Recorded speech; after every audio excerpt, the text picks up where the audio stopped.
मेरे घर में मेरी माता पिता जी ने ये नहीं सिखाया है किसी औरत को मारना। मैं एक बहुत अच्छे घर का हूँ। माँ ने मुझे तरबियत दी है ये, किसी लेडी को हाथ मत लगाओ बेटा। माँ के पैरों में होती है जन्नत, ये आप भी जानते हैं।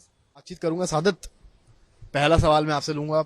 बहुत चीजें हो गई आपके साथ, आरोप भी लगे, सोशल मीडिया पे भी वायरल हुए। आज की सुबह हुई है, गाड़ी पीछे खड़ी है, क्या हुआ था उस दिन? मैं कृष्णा नगर से आलम अपने घर के लिए आ रहा था, तो आलमबाग नहरिया चौराहे पर सिग्नल था। ये मैडम जो थी सिग्नल का अगर पालन करके और ये रोड क्रॉस कर रही थी राइट साइड से।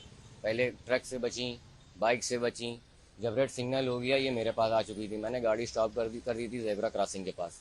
उसके बाद ये जब गाड़ी स्टॉप हो गई तो ये आगे जा रही थी, फिर वापस आ गई। बाद में गाड़ी को हिट करने लगी कि तू मुझे मारने आया है, तू मुझे मारने आया है, मारने आया। उसके बाद ये मेरे पास आई। उन्हीं ने सबसे पहले मेरे पैसे निकाले। जो भाई एक ओला ड्राइवर की जो जो वो कमाई होती है 1000 रुपये या 600 रुपये, इससे ज़्यादा तो होती नहीं सर। ये हर आम आदमी जानता है। सुबह से वो निकलता है, मेहनत करता है। 600 रुपये इन्हीं ने सबसे पहले निकाले। वो मेरे डैशबोर्ड में रखे थे, वो भी मैं आपको दिखा दूंगा डैशबोर्ड किधर वाला होता है। डैशबोर्ड से इन्हीं ने 600 रुपये निकाल लिए। फिर इन्हीं ने मेरा मोबाइल ऐप जो लगी होती है उसका स्टैंड होता है, स्टैंड पे इन्हीं ने मेरा मोबाइल निकाला। मोबाइल मोबाइल जैसे ही निकाला वैसे ही इन्हीं ने ज़मीन पे बहुत कस के मारा, टूट गया। और ये तो कह रही हैं कि आप मोबाइल स्टैंड में लगाए नहीं, तो हाथ में लिए हुए। स्टैंड में लगा था सर, स्टैंड में लगा था मेरा मोबाइल। आप जब गाड़ी का एक प्रकरण हुआ है, आखिरी स्पीड आपकी गाड़ी की कितनी थी? सर मुश्किल से मान लीजिए ट्रैफिक में मैक्सिमम 20, बस से ज़्यादा होती नहीं, 20-15। अभी बातचीत करते हुए प्रियदर्शनी ने बताया कि उस वक्त रेड लाइट थी और गाड़ी की स्पीड आपकी 30 से 40 थी। नहीं ऐसा कुछ नहीं सर, ये आप खुद देख रहे हैं। जब रेड लाइट सिग्नल होता है, ट्रैफिक है, वहाँ पे 30-40 की स्पीड कहाँ से जाएगी। तो क्या फिर एकदम से क्या हुआ, उन्होंने गेट खोला और मारना शुरू कर दिया? पहले गेट नहीं खोला, गेट तो मैंने खोला था। इन्हीं ने हाथ से पहले सबसे पहले डैशबोर्ड से पैसे निकाले। उसके बाद जब पॉकेट में इन्हें पैसे लग लिए, मेरे समझ में कुछ नहीं आ रहा था मैं क्या करूँ वहाँ पे। लेडीज आज के लिए मैं कहाँ लड़ सकता हूँ ये यूजुअली इस बताइए। तरह की चीज अगर कोई लड़की करती तो शायद अटपटा सा है। फर्स्ट टाइम आपके दिमाग में क्या आया कि आपके साथ क्या हो रहा है? मुझे कुछ नहीं पता चल रहा था मेरे साथ क्या हो रहा है ये। मैं ये समझा कि ये कोई शादी वर्दी में पुलिस वाली है या कुछ ये है। मैं माफी मांग रहा था। मोबाइल मेरा तोड़ा, जब भी मुझे गुस्सा नहीं आया।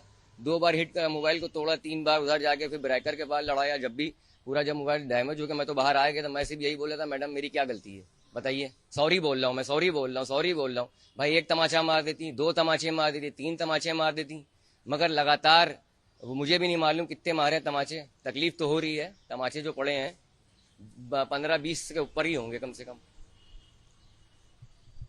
आपने कहा आत्मसम्मान की बात है। जी, आत्मसम्मान तो मेरा चला ही गया। मुझे सिर्फ रिस्पेक्ट चाहिए और इनको जल्द से जल्द कानून कार्रवाई। मैंने एफआईआर तो दर्ज कर दी, मगर अभी पुलिस ने अभी तक इनको गिरफ्तार क्यों नहीं किया।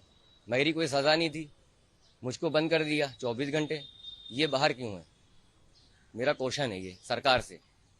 अपील है कि उनको आप कार्रवाई करके सख्त पकड़ें। एक अल्फाज सुना होगा, मैन ऑन ड्यूटी। तब आप अपनी ड्यूटी पर थे। क्या आपने कभी सोचा था कि जब आप अपनी ड्यूटी पर होंगे, कोई भी ड्यूटी छोटी नहीं होती है, उस दरमियान उस दौरान इस तरह की घटना होगी? ये सब कभी भूल पाएंगे आप? सर मरने के बाद तो हम भूल जाएं, हम तो होंगे नहीं, हमारे घर वाले भी नहीं भूल पाएंगे। समझ लीजिए आप, ये लाइफ पूरी मेरी तो खराब हो गई है। हर सोशल मीडिया प्लेटफॉर्म पर आपका चेहरा चल रहा है, टीवी पर चल रहा है। मुझे इंसाफ चाहिए बस सर। इंसाफ तो मिल ही रहा नहीं है, बस वीडियो हो रही है बस बात। घर पे कौन कौन है आप? मम्मी है, पापा हैं। पापा तो एक्सपायर मेरे हो गए हैं, पूरी जिम्मेदारी मेरे पे रहती है। मेरी गाड़ी भी आप देख रहे हैं, आज 4 दिन हो गए, 4 के 5 दिन हो गए। मेरा खर्चा कैसे चल रहा है ये मैं ही जान रहा हूँ। मैं एक ओला ड्राइवर, 4-5 लोगों का परिवार चलाना इस समय बहुत मुश्किल होती है सर। मेरे पास मोबाइल नहीं है, मेरा कोई कांटेक्ट नहीं है, मैं किसी से बात नहीं कर पा रहा हूँ। वो चीज़ आप तो समझ ही रहे हैं। और जब से मैं इधर वकील के पास जाना, प्रेस के पास जाना, वो भी खर्चा मेरा ही हो रहा है। मगर आने जाने की ट्रैवलिंग का जो है, कभी वकील साहब ही पूरा ही कर रहे हैं अभी मेरा सब। घर वालों ने एक सवाल जवाब, घर वालों ने कुछ पूछा आपसे? घर वालों ने पूछा पहली चीज, घर वाले इतने परेशान हो गए थे, वो यही सोचने लगे मेरा बच्चा ऐसा कर नहीं सकता ऐसा। तो हमें तो बंद कर दिया था इन्होंने लॉकअप में, मोबाइल से कोई फ़ोन नहीं करवाया। पहली चीज़ ये कौन सा नियम है, कोई अगर अपराध करता है, कोई क्राइम करता है, तो आप उसके घर वालों को पहले इत्तला देते हैं। सरकार का ये एक रूल होता है।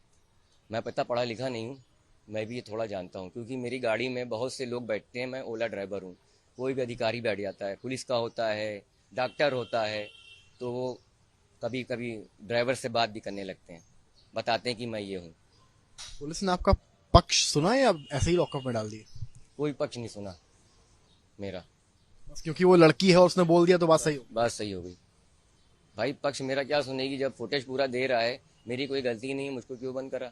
मुझे सवाल ये है, जब उसकी गलती थी उसको बंद क्यों नहीं कर रहे? आपका सरकार कहना यह है कि लड़की ने अगर थप्पड़ मार दिया है तो जस्टिफाइड है कि लड़की ही सही लड़का गलत?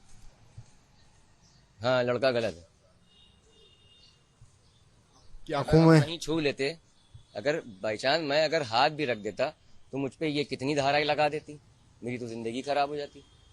बताइए सर, अगर जरा सा मैं टच कर लेता, मेरे घर में मेरी माता पिता जी ने ये नहीं सिखाया है किसी औरत को मारना। मैं एक बहुत अच्छे घर का हूँ, माँ ने मुझे तरबियत दी है ये, किसी लेडी को हाथ मत लगाओ बेटा, माँ के पैरों में होती है जन्नत, ये आप भी जानते हैं। आपकी आंखों में आंसू देख पा रहा हूँ। जी अब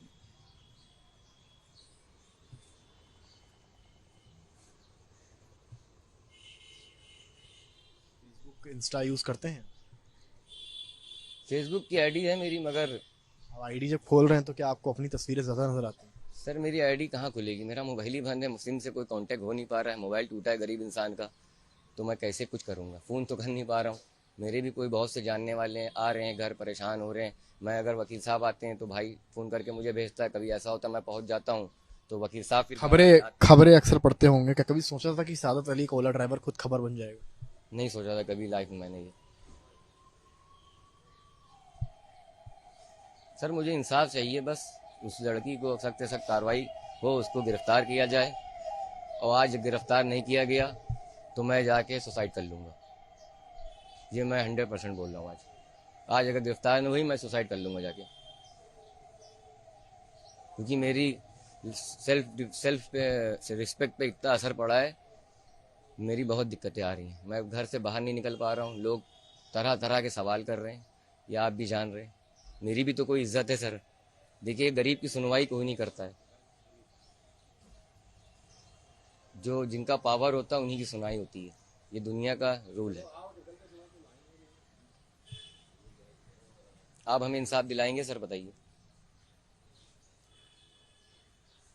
क्या मांग है आपकी? मेरी मांग सिर्फ ये है, कब तक कार्रवाई चाहते हैं?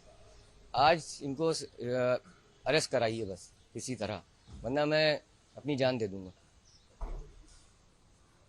सरकार से विनती करता हूँ, अगर आज इनको अरेस्ट नहीं करा तो मैं आज सुसाइड कर लूँगा। पुलिस तो कह रही है कि अभी कार्रवाई चल रही है, सारी चीजें होने के बाद हम डिसाइड करेंगे कि अरेस्ट करना है कि नहीं करना। सर कार्रवाई कब से चल रही है, मुझको तो मेरा कोई गुनाह नहीं था, मुझे पकड़ लिया। आज कितने दिन हो गए ये घटना घटे, इनको क्यों नहीं अरेस्ट कर रहे हैं, बताइए आप। आपने बताया कि आपसे पैसे भी पुलिस ने कुछ लिए गाड़ी छुड़वाने। जी पैसे भी लिए, 10,000 रुपये। क्या बोल के लिए? गाड़ी नहीं छोड़ रहे थे, कहने लगे कि चालान आपका काटेंगे, ये बहुत ज़्यादा चालान काटेंगे। हमने कहा गरीब इंसान कितना 10,000 रुपये इंतज़ाम करना बहुत मामूली बात नहीं होती, तो हमने जुगाड़ करी, बहुत से लोगों से पैसे फ़ोन करवाया, भाई से, फिर पैसे आए, बहुत देर में गाड़ी छूटी, 9 बज गया था गाड़ी लेके आने में हमें। उन्होंने बहुत आरोप लगा दिए, उन्होंने कहा आप क्रिमिनल हैं, आप गैंग के मेंबर हैं, पूरा प्री प्लान अटैक था। सर बोलने वाले तो क्या क्या बोल रहे हैं, आप तो मीडिया जान ही रहा है, वीडियो फुटेज है, आपको लग रहा है कि मैं क्राइम मैंने करा होगा? डर का माहौल है। आखिरी सवाल ले रहा हूँ, आप जैसे कितने ओला ड्राइवर्स होंगे जो इस घटना को देख के अब शायद दोबारा सोचेंगे कि अगर कोई लड़की मेरे कैब में बैठ रही है या फिर, तो मैं उससे क्या बोलूं और क्या ना बोलूं। वो डरेंगे, बैठाएंगे नहीं, पहली चीज़ कैंसिल कर देंगे बुकिंग लेडीज़ की। जब ऐसे वाक़ये होते रहेंगे, मुजरिम को सज़ा दी नहीं जाएगी, तो इंसान फिर कैसे गाड़ी चलाएगा? ज़्यादातर कस्टमर लेडीज़ ही बहुत होते हैं और इससे बहुत असर पड़ेगा कंपनी को भी। जब हमारी कंपनी पे जब ड्राइवर बुकिंग आएगी तो वो छोड़ कैंसिल कर देगा, दूसरे भेज देगा, ऐसी दूसरे पे जाएगी, फिर दूसरे पे जाएगी, उसकी बेचारे की आईडी बंद हो जाएगी ड्राइवर की। कंपनी ज़्यादा अगर आपने बुकिंग नहीं उठाई तो आईडी बंद हो जाती है।